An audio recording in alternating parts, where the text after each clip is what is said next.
História do Oscar. Os primeiros 50 anos. Versão brasileira, Megasom. A Era Dourada.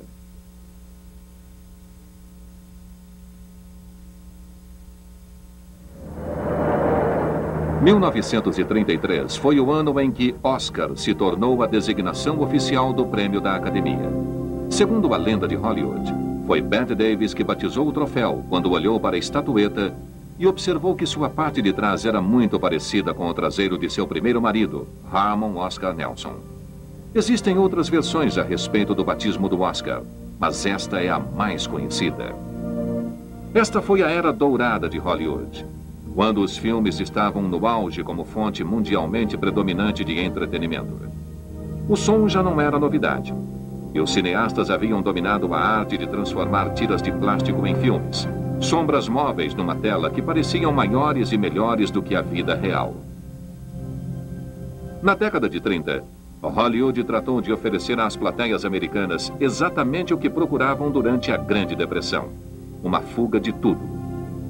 Enquanto outras indústrias do país sofriam grandes prejuízos, o cinema desafiava as adversidades e continuava a explodir, provando que o homem comum queria realmente gastar seu último centavo sentado na poltrona de um cinema para esquecer seus problemas durante algumas horas. Os vencedores do Oscar de 1932-1933. O melhor filme de 1933 foi Cavalcade. Essa adaptação cinematográfica de uma peça de Noel Coward foi a versão de 1933 de Vidas Íntimas, que se deu bem melhor com a crítica do que com a bilheteria. O diretor era o escocês Frank Lloyd, que ganhara o prêmio de melhor diretor 3 anos antes, com A Divina Dama, e estava concorrendo ao prêmio novamente esse ano, com Cavalcade. Frank Capra também foi indicado para melhor diretor com Dama por um Dia. O cineasta siciliano tinha ambições que ultrapassavam as paredes de seu pequeno estúdio, a Columbia Pictures, que apoiava essa história de Damon Runyon, sobre uma mulher pobre que engana a filha que vai visitá-la, fazendo-a pensar que é rica.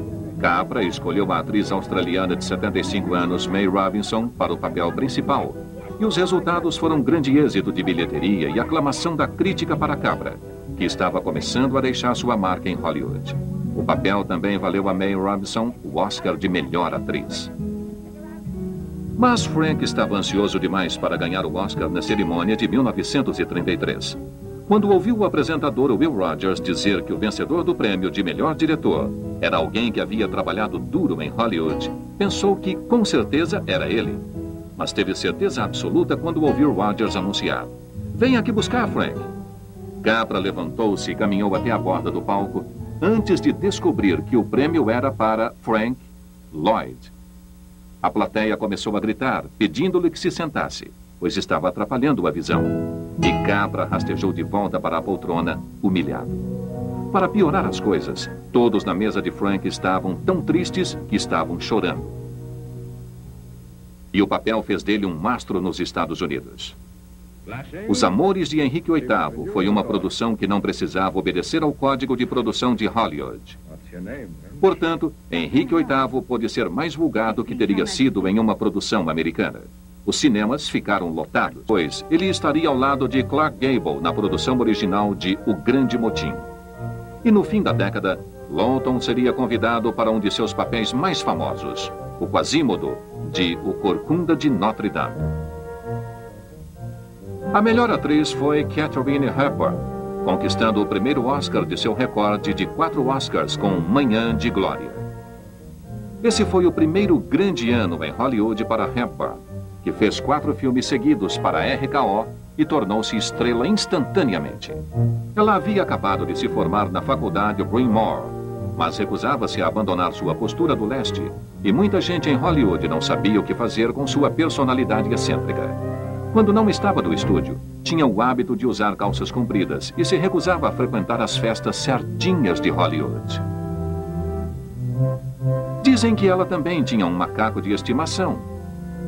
E na noite do Oscar, ela demonstrou o que pensava da indicação da Academia, viajando para a Europa. Kate Hepburn havia feito seu primeiro filme no início daquele mesmo ano, estrelando Vítimas do Divórcio, ao lado de John Barrymore. Os dois não se entenderam muito bem, e depois de filmada a última cena, Kate lhe disse: "Graças a Deus não preciso mais trabalhar com você." Barrymore virou-se para ela e disse: "Não sabia que você precisava." Os vencedores do Oscar de 1934. Em 1934, o maior fenômeno de bilheteria foi a menina de 6 anos de idade Shirley Temple, que conquistou seu Oscar especial nesse mesmo ano. A 20th Century Fox, seu estúdio, processou um jornalista que por insinuar que a pequena Shirley devia ser anã. Esse foi o primeiro ano em que apenas um filme varreu todos os prêmios principais da Academia. Em 1934, o grande vencedor foi Aconteceu Naquela Noite, que nascera de um projeto humilde da Columbia Pictures. O título original era Ônibus Noturno, e Capra achava que o astro da MGM, Robert Montgomery, seria a escolha perfeita para o papel principal. Então, o diretor da Columbia, Harry Cohn, telefonou para Louis B. Mayer. Mayer não quis emprestar Montgomery, mas disse que emprestaria um ator chamado Clark Gable, que estava incomodando a MGM, pois estava querendo um aumento de salário. Gable ficou tão chateado com essa tarefa que apareceu bêbado para a primeira reunião com o diretor Capra. Capra teve dificuldades para encontrar uma estrela que aceitasse o papel principal feminino. Bette Davis estava ocupada e várias outras, inclusive Myrna Loy e Margaret Sullivan, o recusaram. E Claudette Colbert também. Seu primeiro filme, sob a direção de Frank, fora alguns anos antes um filme mudo de 1927, que foi um fracasso. Mas, assim como todas as outras pessoas em Hollywood, Claudette tinha um preço. E quando a Columbia Pictures lhe ofereceu $50 mil para trabalhar durante um mês, ela aceitou o convite imediatamente. Take me with you, Peter. Take me to your island. I want to do all those things you talked about. You better go back to your bed.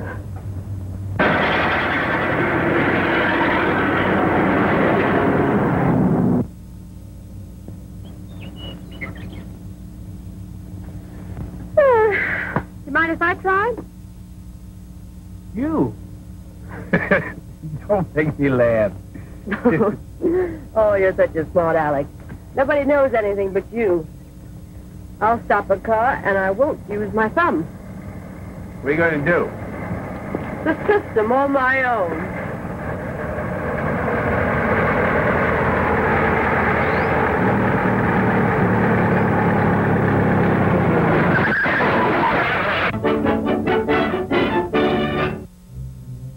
A propaganda boca a boca fez muito por Aconteceu Naquela Noite, e logo o filme se tornou um sucesso em todo o país, conquistando até uma exibição no novíssimo Radio City Music Hall de Nova York. Quando Clark Gable tirava a camisa no filme e mostrava que não estava usando nada por baixo, os americanos pararam de comprar camisetas. Todas as pessoas ligadas ao filme se orgulhavam de não usar a camiseta, principalmente na noite do Oscar. Essa foi a primeira e única vez em que Gable ganhou o prêmio de melhor ator.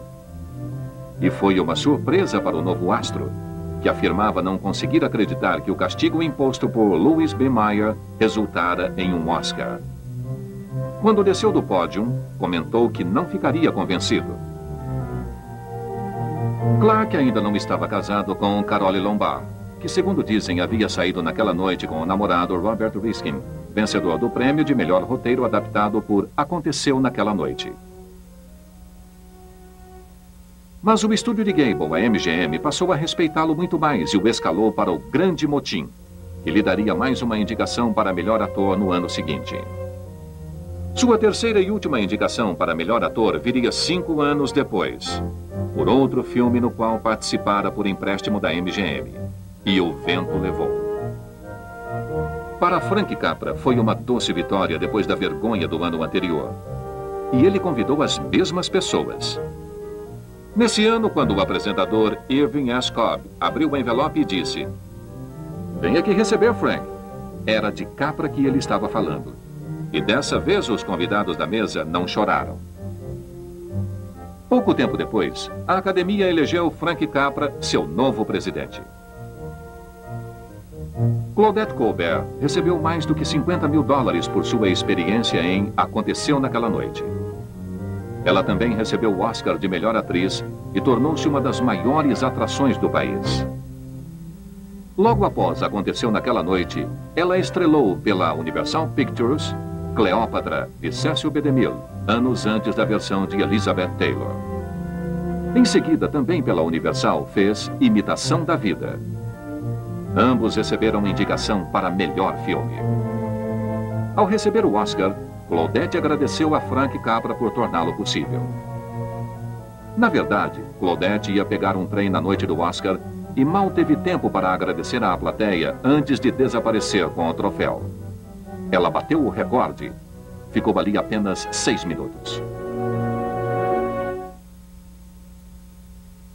Os vencedores do Oscar de 1935. O melhor filme de 1935 foi O Grande Motim, o maior e mais caro filme da MGM. O Grande Motim custou ao estúdio a espantosa quantia de $2 milhões e foi filmado parcialmente no Tahiti, onde um dos técnicos morreu afogado e uma das barcaças com equipamento de filmagem se perdeu no mar. Seus astros eram comprovadamente campeões de bilheteria. I've had enough of this blood ship. He's the master of life and death on the quarterdeck above the angels. McCoy, Quinn! I'm sick of blood. Bloody backs, bloody faces. Why are you doing your last command on this ship? We'll be men to get up with your hang for it. Casting me adrift, 3,500 miles from the port of call. You're sending me to my doom, eh? Well, you're wrong, Christian. I'll take this boat as she floats to England if I must. I'll live to see you, all of you, hanging from the highest yard arm in the British fleet.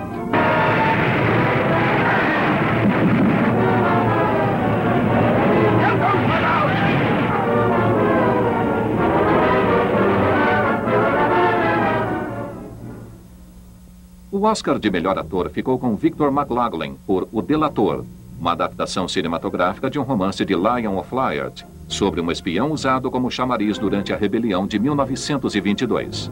Like this, Well, speak up. What do you want to say? I've come to claim the £20 reward for Frankie McPhilip. Frankie McPhilip? O diretor John Ford só teve 18 dias para filmar e a verba ínfima de $218 mil. Mas os críticos o adoraram. E Victor McLaglen, aos 49 anos, finalmente foi levado a sério, após uma série de papéis pequenos em filmes de aventura. Mas as plateias não gostaram, e inicialmente o filme perdeu dinheiro para o estúdio RKO. Mas o Delator se deu bem na entrega do Oscar. Além de conquistar o prêmio de melhor ator para McLaglen, deu a John Ford seu primeiro Oscar de melhor diretor. Mais tarde ele bateria um recorde, pois ganharia mais 3. Ele resolveu não aparecer naquela noite para receber o prêmio pessoalmente. O Delator também ganhou os prêmios de melhor roteiro adaptado e melhor trilha musical. E quando a RKO o relançou depois do Oscar, ele finalmente deu lucro ao estúdio. 1935 foi um bom ano para o superprodutor da MGM, David O. Selznick, que era casado com Irene, filha do presidente da MGM, Louis B. Mayer. Ele havia produzido David Copperfield, a princípio com George Cukor na direção e Charles Laughton no papel de Macawber. Mas Laughton foi substituído por W.C. Fields, pois Selznick achava que ele parecia estuprador de criancinhas. Mas o produto final foi um grande sucesso, principalmente para as plateias britânicas, que Selznick sabia serem muito difíceis de agradar. How is yours, Master Copperfield? Our domestic comfort, the quiet, the privacy, all in your own. Thank you, sir.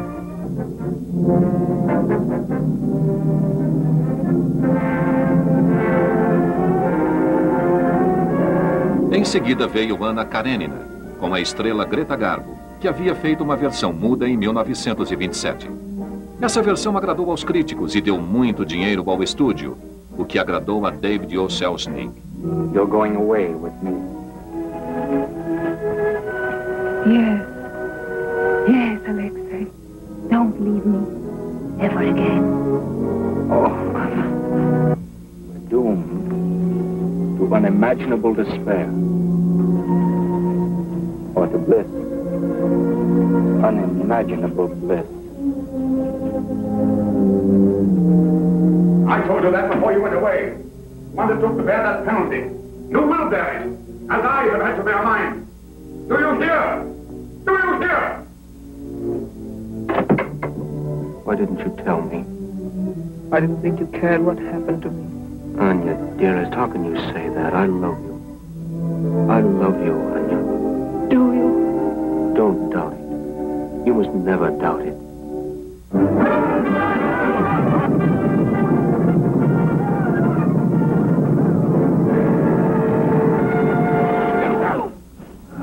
I know now that there's no escape for me.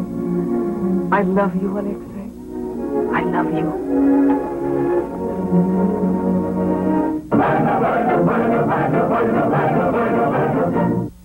O prêmio de melhor atriz ficou com Bette Davis, por Perigosa. Depois de perder a indicação por Escravos do Desejo, Bette mergulhou nesse papel com toda a força. Moments were all that mattered to Joyce Eve, and she lived each one of them as if it were the last. She had a terrific greed for living. There's no doubt that she was fascinating. The kind of a woman that a man would sell his soul. Everybody associated with her was haunted by divorces, failures, scandals, suicides. That's right. She practically lived on the front page. Quando o filme fez sucesso de crítica e de público, ninguém ficou mais empolgado que o diretor da Warner Brothers, Jack Warner. Bette disse que Jack havia sabotado suas chances de conquistar o Oscar no ano anterior, mas parecia não tê-lo feito dessa vez. Wish I'd never seen you. Never kissed you, never held you. But every time I do, I hate myself. I hate you. I could kill every emotion except the desire to hold you just once more. Where is it? I don't know. You're a liar! No. Give me the key. I hadn't got it. Oh, my dear! Leave me alone, my dear! The only feeling you could arouse in a man is pity. Pity! You dare feel sorry for me. You with your fat little soul and your smug face, picking your way so cautiously through a pastel existence. Why, I've lived more in a day than you'll ever dare live. Pity for me? That's very funny, because I've never had any for men like you.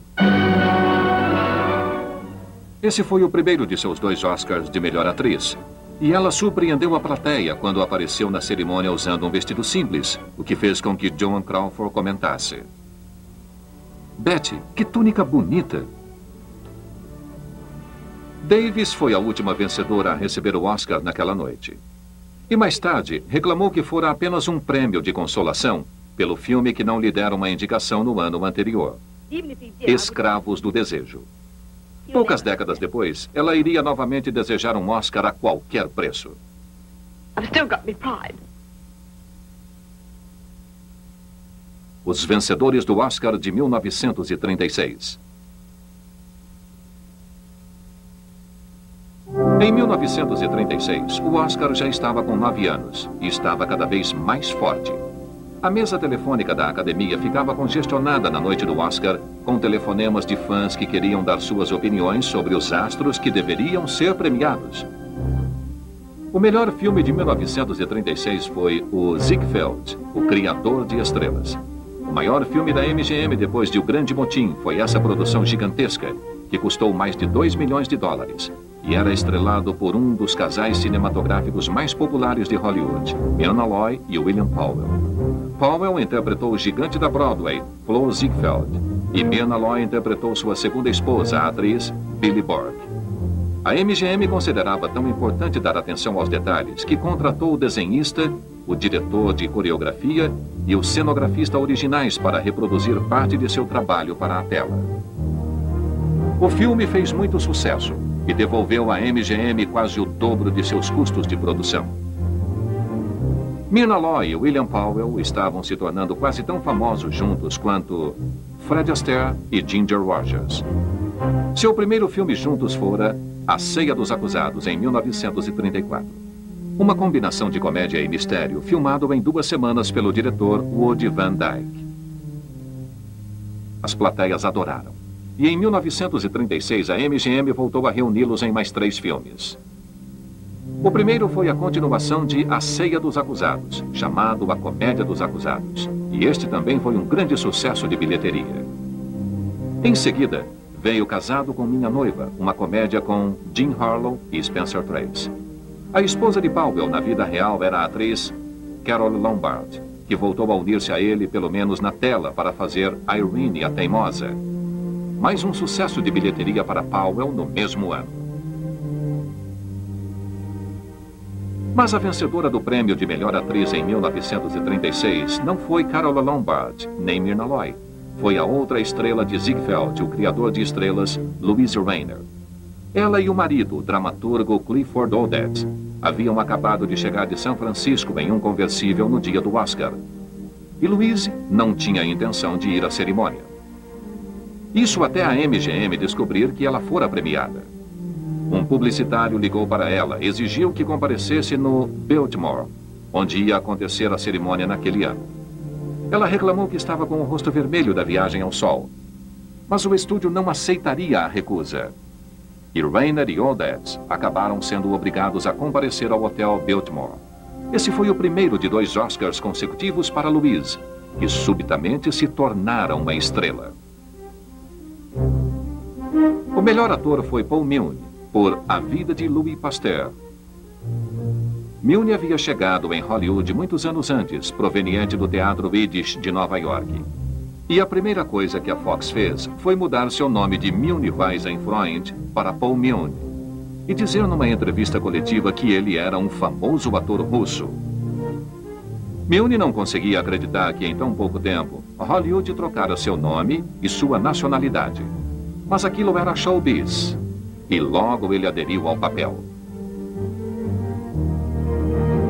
Seu primeiro filme para a Fox foi The Valiant, do qual o diretor do estúdio, William Fox, não esperava muito quando viu as primeiras cópias de trabalho e gritou: "Como fomos contratar esse macaco?"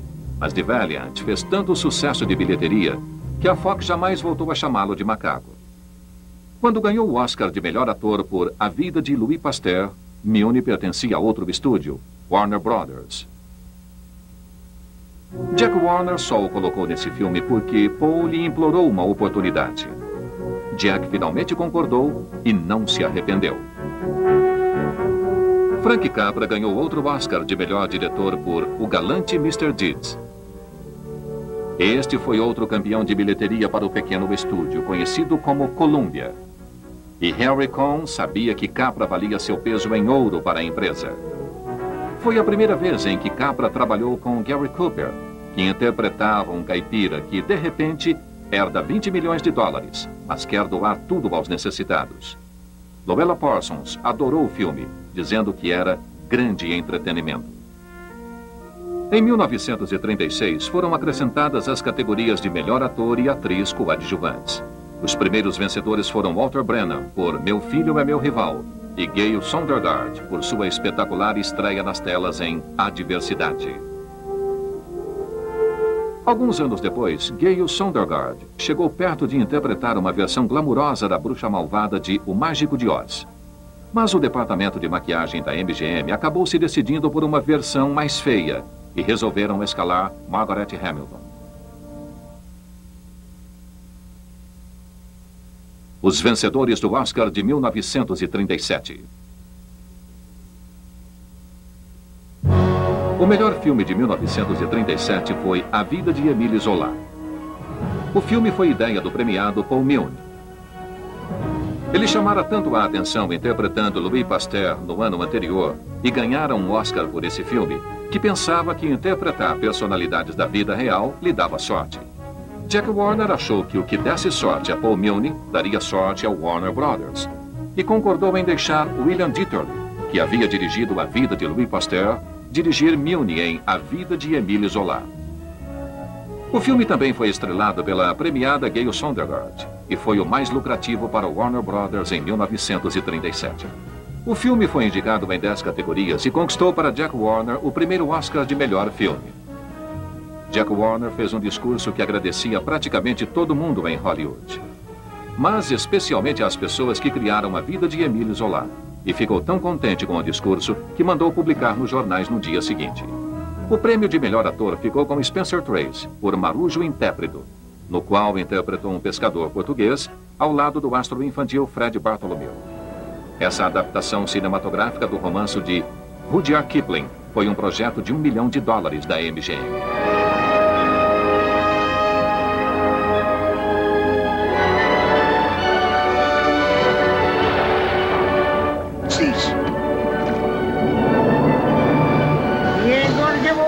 Cisco. Well, I ain't giving away neither. Ready to go. Hold it to it, Manuel. Don't lose a minute.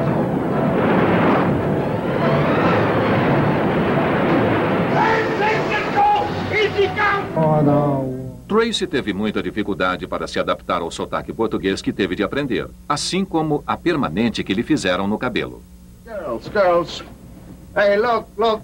Manuel is in town. Girls? Oh, sure. Beautiful girls. Oh, I got maybe 5, 6 here in Gloucester.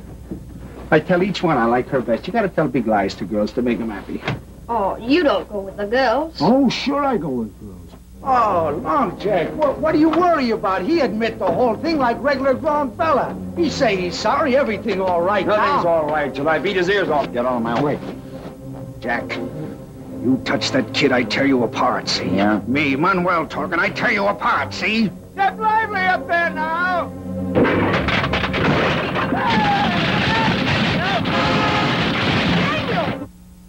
Come here to your dad, son. I don't mind your crying. Please don't get in this boat. This is Manuel's story. Manuel's night.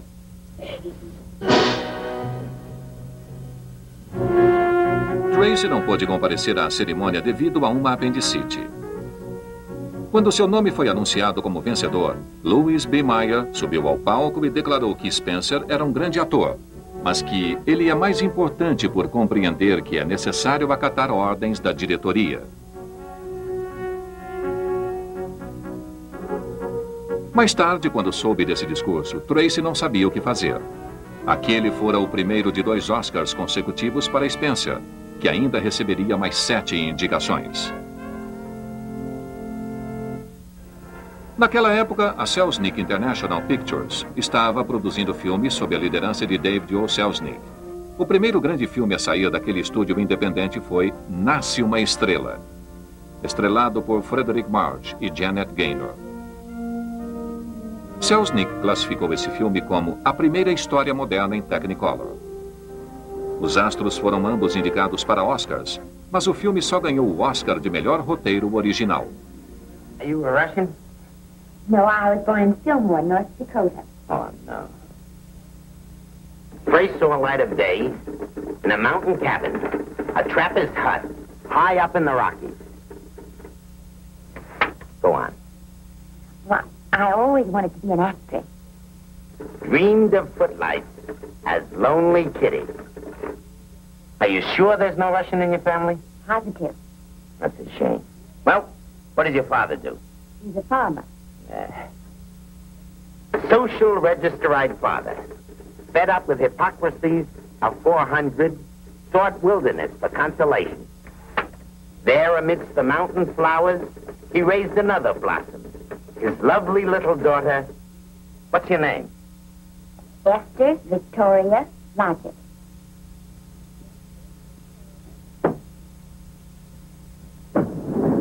Greatly appreciating your attention to this matter, very truly. Do you know what her name is?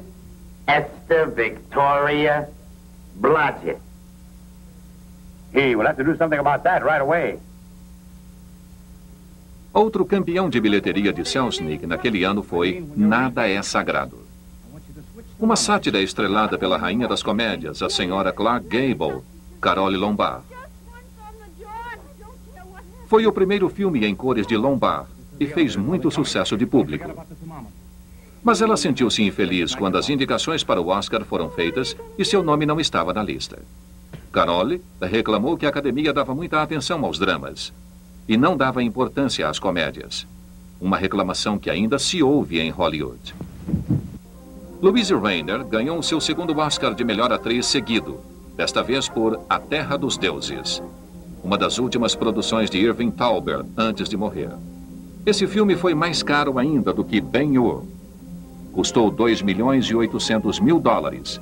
E embora Thalberg não tenha assinado o filme, Louis B. Mayer pediu que colocassem um crédito no filme, dedicando-o à memória de Thalberg.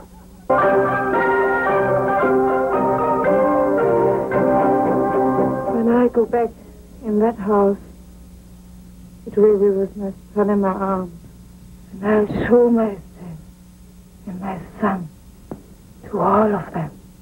There's a woman. Not such a one as you. Not as good as you. But she is beautiful. She's beautiful. Louise Rainer conquistou a crítica novamente por seu papel em A Terra dos Deuses, e o filme foi bem de bilheteria. Mas a plateia presente à cerimônia do Oscar naquela noite esperava que Greta Garbo ganhasse o prêmio de melhor atriz por outro dos últimos filmes de Thalberg, A Dama das Camélias. Come back to me when it dies. Tomorrow night. Dead already. Now. No, it's impossible. Nothing's impossible now. Send those people in the other room. I can't. Then I will. Os críticos deliraram com sua interpretação, e ela foi considerada a melhor pedida para o Oscar. Tanto que ouviram-se suspiros sufocados quando o nome de Rainer foi anunciado. Assim como no ano anterior, Louise não havia planejado aparecer. Mas quando os votos foram contados, a MGM a procurou na última hora e ordenou-lhe que fosse para o Biltmore Hotel. Novamente, ela apareceu com o marido Clifford Odets. Dessa vez, seu rosto não estava vermelho por viajar de conversível, mas ela não quis se maquiar. Rainer era uma atriz e não uma estrela, e sua carreira entrou em declínio a seguir. Seu casamento foi por água abaixo, e ela acabou partindo de Hollywood para sempre. Pode-se dizer que ela foi a primeira vítima da maldição do Oscar. O prêmio de melhor diretor ficou com Leo McCarey, por Cupido é Moleque Teimoso. Leo acabara de sofrer seu quinhão de azar na Paramount, onde dirigiu um filme que ninguém quis assistir, A Cruz dos Anos.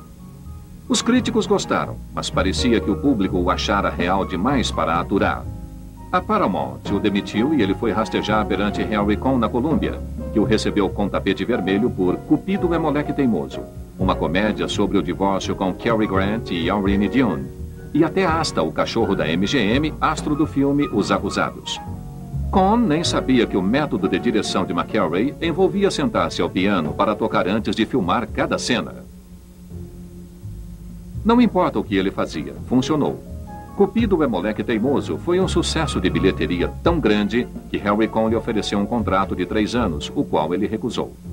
Quando subiu ao palco para receber o Oscar de melhor diretor, ele ainda não havia esquecido A Cruz dos Anos. Agradeceu à academia, mas disse que lhe deram o prêmio pelo filme errado. Os vencedores do Oscar de 1938. Na época do Oscar de 1938, Hollywood estava prestes a embarcar em um período de produções que constituiria a melhor safra da indústria cinematográfica. Mas isso não queria dizer que 1938 não teve seus filmes memoráveis. O melhor filme desse ano foi Do Mundo Nada Se Leva, de Frank Capra, que lhe valeu seu terceiro e último Oscar de melhor direção. Foi outra longa noite para o presidente da academia. Os astros Jimmy Stewart e Lionel Barrymore mais tarde estrelariam outro clássico de Capra. Este o mais famoso devido às suas apresentações anuais na TV na época do Natal. A felicidade não se compra. O melhor ator foi novamente Spencer Tracy, nesse ano por Com os Braços Abertos. Este foi mais um lacrimogênio da MGM com crianças, dirigido pelo homem que já se tornara perito nesse tipo de coisas. O tio de Jack Cooper, Norman Tyrrell. A história se baseava em um reformatório verdadeiro, dirigido pelo padre Flanagan em Nebraska. Into conflict with the one man who could save him. Is that what this is all about? You're going to take my life because I owe the state something? Where was the state when a lonely, starving kid cried himself to sleep in a flop house with a bunch of drunks, tramps, and hobos? Is that when this debt started? The only pals I had at Genset were the kids in the alley.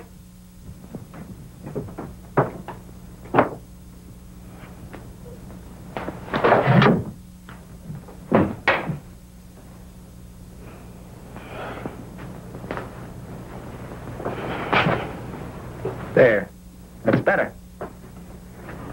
I'm Father Flanagan. I saw your brother Joe just a little while ago. We had a long talk about you, Whitey. Joe wants you to come to Boys Town with me. If you think you're going to make a plow jockey out of me, you got another thing coming. Now, look, Whitey, in a pinch, I can be tougher than you are, and I guess maybe this is the pinch. You're coming with me to Boys Town because that's the way your brother wants it.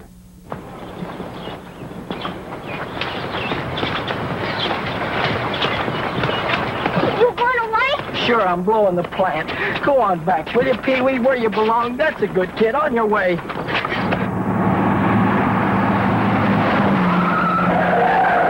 Pee-wee! Pee-wee! How dare you, Father?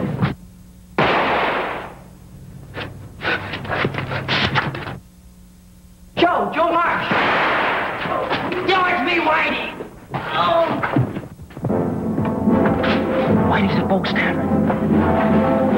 Whitey's at Boak's Tavern. Whitey's at Boak's Tavern. Let's go.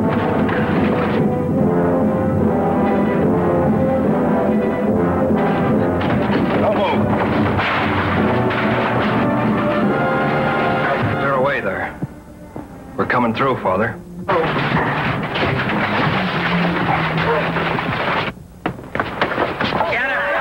E o filme fez com que o local parecesse estar em tão boa forma que as doações diminuíram drasticamente. Quando o verdadeiro padre Flanagan reclamou que o filme estava afastando o dinheiro da instituição, o próprio Louis B. Mayer foi ao rádio incentivar o público a continuar doando dinheiro. O melhor ator do ano, Spencer Tracy, agradeceu ao padre Flanagan quando recebeu o Oscar, mas depois reparou que a academia havia por engano gravado no troféu o nome Dick Tracy e o devolveu para que fosse regravado. Desta vez, um publicitário da MGM anunciou que ele mandara gravar o nome do padre Flanagan, para que pudesse doá-lo ao verdadeiro reformatório em Nebraska. Tracy discutiu com o publicitário, dizendo que queria ficar com a estatueta porque a merecera. A academia finalmente deu um jeito na situação, dando outro Oscar a Spencer, para que ele pudesse doá-lo ao reformatório e parecer humanitário. Em 1938, Bette Davis recebeu seu segundo e último Oscar por Jezebel, o projeto de qualidade que ela só arrancaria de Jack Warner depois de abandonar o estúdio no ano anterior. You're part of it, Prince, and it's part of you, like I am. You can't get away from us, Prince. We're both in your blood. Judy, please. And we'll never let you go. Mesmo com o Oscar na mão, ela não estava recebendo o tipo de roteiros que queria até aparecer Jezebel, escrito pelo recém-chegado John Huston. O filme foi dirigido por William Wyler e fez tanto sucesso que ela apareceu na capa da revista Time. To plan. To fight. But you can't fight marriage. Marriage, is it? To that washed-out little Yankee. Price is mine. Evidently, you've made up your mind. Judy, you've made up my mind. Well, then, goodbye, Press.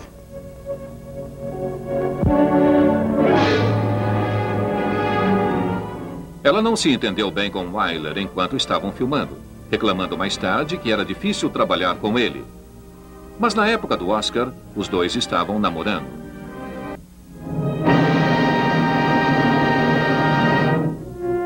Bette queria demais ser a primeira atriz a ganhar 3 Oscars e passou o resto da vida tentando.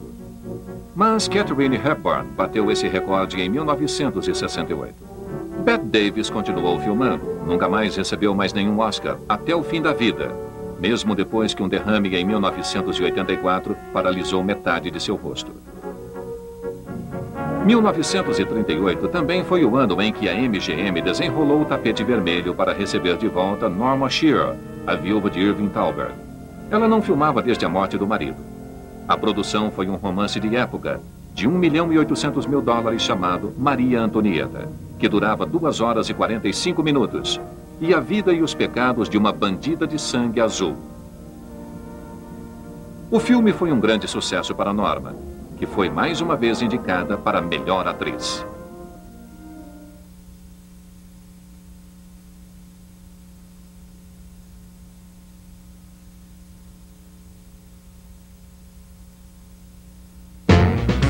Naquela época, todos em Hollywood queriam um Oscar belo e brilhante para pôr na lareira, admitissem ou não.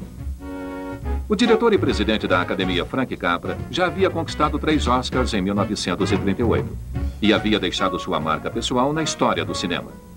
Ao contrário da maioria em Hollywood, que se empenhava em produzir filmes cada vez mais longos, Capra se preocupava mais com filmes mais curtos que se comparassem à sua própria vida, a realização do sonho americano. Ele ajudara a criar a reputação de um dos menores estúdios da cidade, a Columbia Pictures. E fora o primeiro cineasta a ver seu filme, Aconteceu Naquela Noite, devorar todos os principais prêmios da Academia em 1934. Frank Capra foi uma das personalidades mais influentes nos primeiros anos da premiação da Academia, que já estava com mais de 10 anos de idade e tornando-se mais forte que nunca.